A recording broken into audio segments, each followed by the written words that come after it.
Russell Wilson dealing with change for the first time in his NFL career. The former Super Bowl champ left the only franchise he had ever known in the Seahawks and embarks on a new journey in the Mile High City with the Broncos. Denver, desperate need for a franchise quarterback and have not enjoyed playoff success since their Super Bowl winning team in 2015.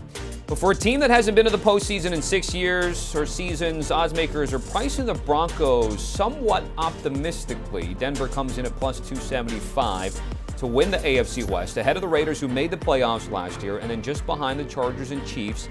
KC, the betting favorite at plus 175. However, the gap is not as large as it has been over the past 2 to 3 years.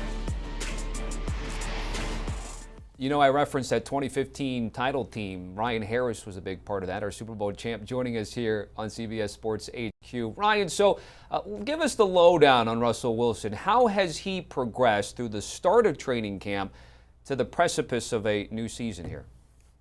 Well, he has progressed rapidly, and at first, most of his contributions to the Broncos offense were on the offense as a whole, being in meetings with Nathaniel Hackett, the new head coach, talking about the verbiage and things that he wanted, and he was working on his timing. The timing was clearly a little bit off, to be expected in training camp, especially first year at a team and your first year in a new playbook.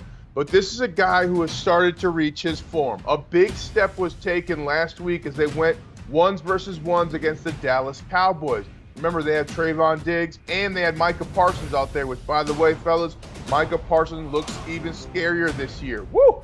But Russell Wilson threw for 3 touchdowns in one period in that practice against the Cowboys, and Nathaniel Hackett was really happy with the work that the offense had gotten.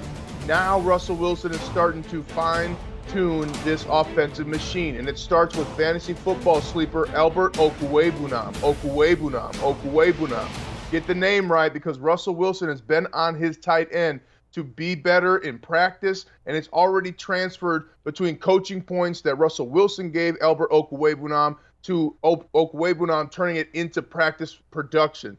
So that's the kind of thing that's happening now. It started slow and started kind of big picture, and now Russell Wilson is taking that scalpel and refining that offense to get that sculpture he wants, that Lombardi trophy. Okwuegbunam. All right, biggest surprise in Broncos camp?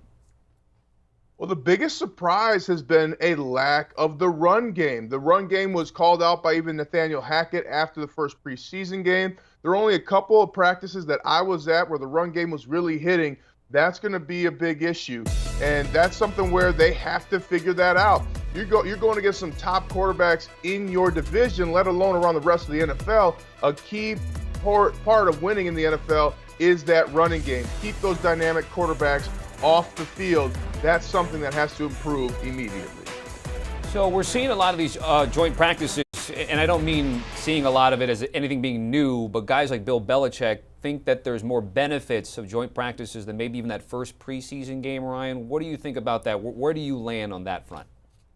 Well, he's absolutely right. 2 things happen when you have joint practices. One, you begin to find the edge. You can't really take down your teammate, put a little extra elbow into them when you know you need them to win. So it helps you develop this extra space where you need to live in the NFL to be successful. And the other thing is, typically teams bring in a team that has a different offensive and defensive philosophy. So as a player, you get used to in training camp for 10 days, you're seeing the same type of offense or defense. When you do these joint practices, you now get an entirely different scheme. The blocks, the angles are different. The way that the quarterback's throwing the ball is different, and it really gets you ready for the season. And the way teams are not allowing their starters to play in the preseason, this is important work, and it really terrifies the rookies because they're like, oh, God, this is how football actually is.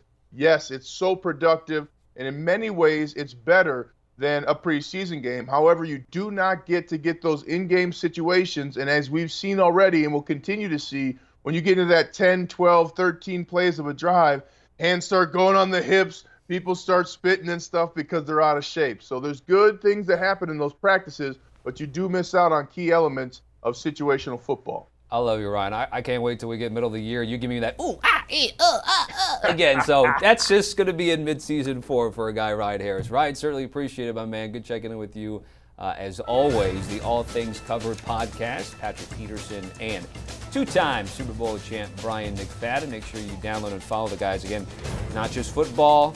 I still remember like 2 years ago they got John Rahm on the podcast to talk about golf. The guy's killing it so far.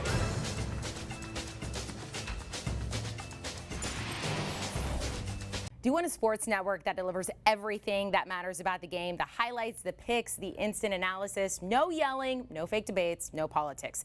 Hit the subscribe button and never miss a moment.